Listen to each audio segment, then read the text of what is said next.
Welcome to BK study 56। BK study 56 में मैं आपका स्वागत करता हूं। आज हम लोग पढ़ेंगे हिंदी के कुछ ऐसे प्रश्न जो कि हर एग्ज़ाम में पूछे जाते हैं। तो प्लीज़ हमारे वीडियो को आप लाइक करें, चैनल को सब्सक्राइब करें, क्योंकि ये वीडियो आपके लिए बहुत ही महत्वपूर्ण होने वाली है। तो चलिए आज हम लोग हिंदी ग्रामर के ऐसे प्रश्न जिसमें का पहला प्रश्न पढ़ेंगे। तो पहले प्रश्न में दिया है कि देखिए, दुख संतृप्त में कौन सा समास है। ये तो हमारा पहला क्वेश्चन हो गया, लेकिन इसके पहले प्लीज़, यदि यूट्यूब चैनल्स नाच गाना कॉमेडी सर्कस इंटरटेनमेंट के लिए केवल है तो कोई बात नहीं। यदि आपके लिए एजुकेशन के लिए थोड़ा सा भी महत्व है तो प्लीज़ आप हमारे चैनल को सब्सक्राइब करके जाइए, वीडियो को लाइक कीजिए।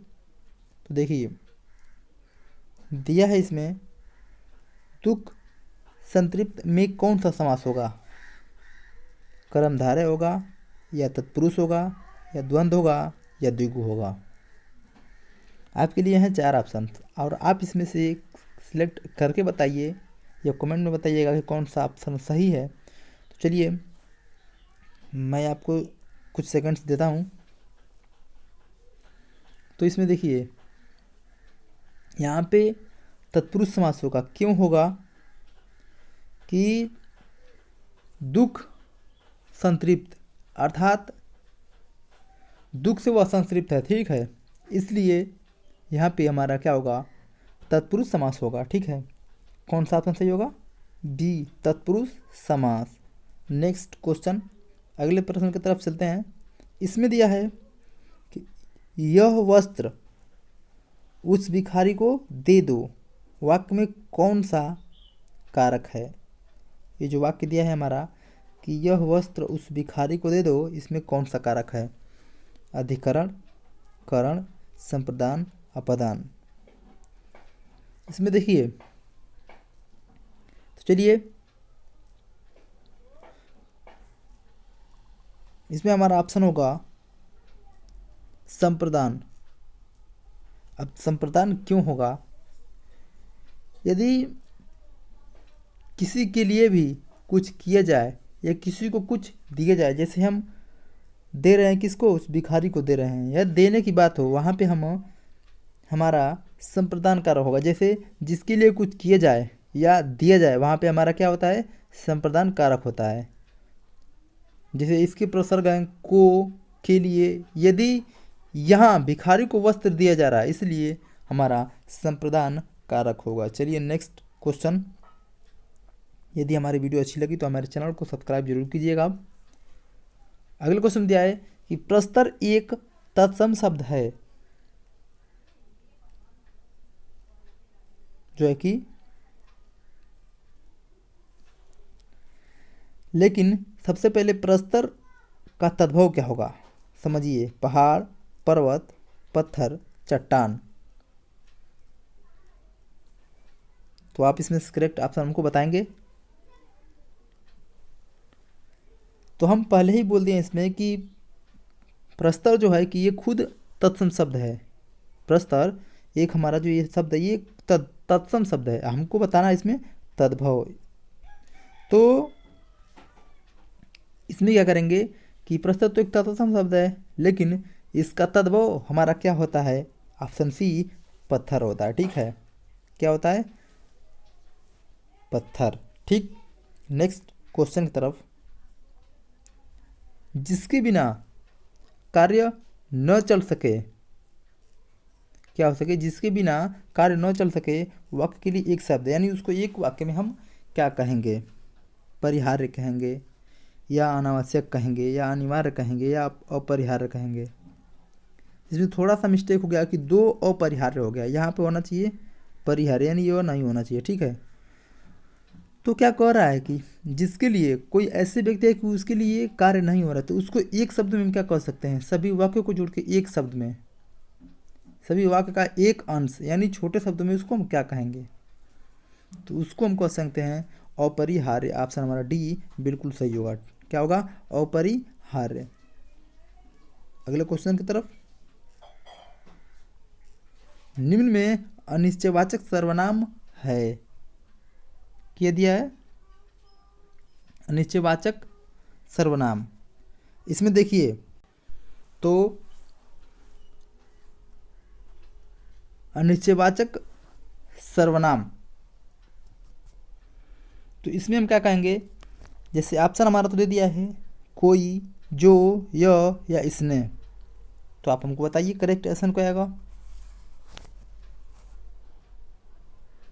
तो इसमें क्या करेंगे कि यदि अनिश्चित व्यक्ति या वस्तु के लिए प्रयोग किया जाने वाला सर्वनाम क्या होते हैं? अनिश्चयवाचक होते हैं। जैसे कोई हो गया, तो इसमें कोई तो हो गया हमारा करेक्ट ऑप्शन, लेकिन कोई ही नहीं होता, कोई भी हो सकता है, कुछ भी हो सकता है, या किसी भी हो सकता है। ठीक है, अगर कहीं पे दे दिया होगा किसी, ये भी हमारा सही है। या दे दिया हो कुछ, ये भी सही है। और कोई भी दे दिया तो ये तो सही है, ये है। तो कोई, कुछ, किसी भी, अगर तीनों में से कोई भी दे दे तो ये हमारा अनिश्चयवाचक सर्वनाम है, क्योंकि इसमें कोई निश्चित नहीं हो रहा है। कोई आ गया, कौन आ गया भाई, उसको हम निश्चित नहीं कर पा रहे हैं। कुछ दे दो, अब उसमें ये नहीं कि कितना देना है, कुछ देने की बात हो रही है। किसी को कुछ कहना है, अब उसमें निश्चित नहीं कि किसको कहना है, कहना तो है लेकिन किसको कहना है ये निश्चित नहीं है, इसीलिए अनिश्चयवाचक सर्वनाम कोई, कुछ, किसी, ये तीनों को हम अनिश्चयवाचक सर्वनाम कहते हैं। चलिए नेक्स्ट क्वेश्चन, निम्न में से देशज शब्द हैं। देशज शब्द, अब देखिए देशज शब्द खिचड़ी, घी, सनमेंट, वक्त। देखिए अब देशज शब्द होते क्या हैं? देशज शब्द, देशज शब्द वे शब्द हैं जो अज्ञात होते हैं, जैसे जो किसी एक ही विशेष क्षेत्र में प्रयोग होते हैं, एक ही विशेष क्षेत्र में प्रयोग होते हैं। जैसे गोंद हो गया हमारा, घमंड हो गया, खिचड़ी हो गया। क्या होता है? तीन बता दिए। जैसे पहला बता दिए गोंद, घमंड भी कह सकते हैं, हमारा खिचड़ी तो है ही है इसमें। तो यदि इन तीनों में से एक ऑप्शन हमारा मिला खिचड़ी, तो वो हमारा क्या हो जाएगा? देशज शब्द। अगर कहीं गोंद भी दिया हो तो ये भी सही है, घमंड भी दिया हो तो ये भी हमारा सही है। चलिए अगले क्वेश्चन में, तिरु किसका पर्यायवाची है? कौन कर रहा है? तिरु। कि तिरु इसमें किसका पर्यायवाची है? तो इसको हम देखेंगे कि पुष्प, वृक्ष, नदी, तरंग। इसमें क्या होगा? तिरु का पर्यायवाची शब्द होता है। तो तिरु में क्या क्या कह सकते हैं? एक देखिए, तिरु भी होगा, पादप भी होता है, पेड़ भी होता है और वृक्ष भी होता है। पादप ऐसे लिख दें, पादप कह सकते हैं, पेड़ भी कह सकते हैं और वृक्ष भी कह सकते हैं। क्या कह सकते हैं? वृक्ष। ठीक है, तो इसमें हमारा पर्यायवाची होगा वृक्ष। यदि तीनों दे दिया हो, कहीं तिरु दे देगा, कहीं पादप दे देगा, कहीं पेड़ दे देगा, नहीं तो एक होता है दुम्र। क्या होता है? द्रुम। ये भी तिरु का पर्यायवाची है, यानी वृक्ष दे दिया, तिरु दे दिया, दुम्र दे दिया, या वो क्या कहते हैं उसको, पादप दे दिया, पेड़ दे दिया, ये सब क्या है? वृक्ष के पर्यायवाची हैं। ठीक है, या तिरु के पर्यायवाची हैं। चलिए नेक्स्ट क्वेश्चन, निम्न में कनक का अनेकार्थी शब्द क्या है? अनेक अर्थ, यानी कनक को हम कई शब्दों में कौन कौन से ऐसे शब्द जो कह सकते हैं? ऑप्शन, चांदी, गेहूं, लोहा, शराब। कनक, तो देखिए कनक का अनेकार्थी शब्द, यानी कनक का सबसे पहले हम देखें तो कनक को किस किस शब्दों में कह सकते हैं? सोना भी कह सकते हैं, धतूरा भी कह सकते हैं, और एक गेहूं भी कह सकते हैं। जैसे सोना,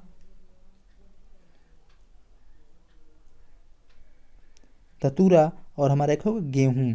यानी इन तीनों में हमारा ऑप्शन मिला गेहूं, हमारा कनक का अनेकार्थी शब्द हमारा क्या होगा? गेहूं होगा। यदि कहीं लिखा हुआ दे दिया सोना धतूरा, तो ये भी हमारा कनक का अनखार्थी शब्द होगा। चलिए, अब हमारे ये इस तरह से हमारी ये वीडियो समाप्त हुई। यदि हमारी वीडियो अच्छी लगी तो प्लीज़ आप हमारे चैनल को सब्सक्राइब जरूर कीजिएगा और वीडियो को लाइक ज़रूर कीजिएगा। चलिए वीडियो को बंद करते हैं।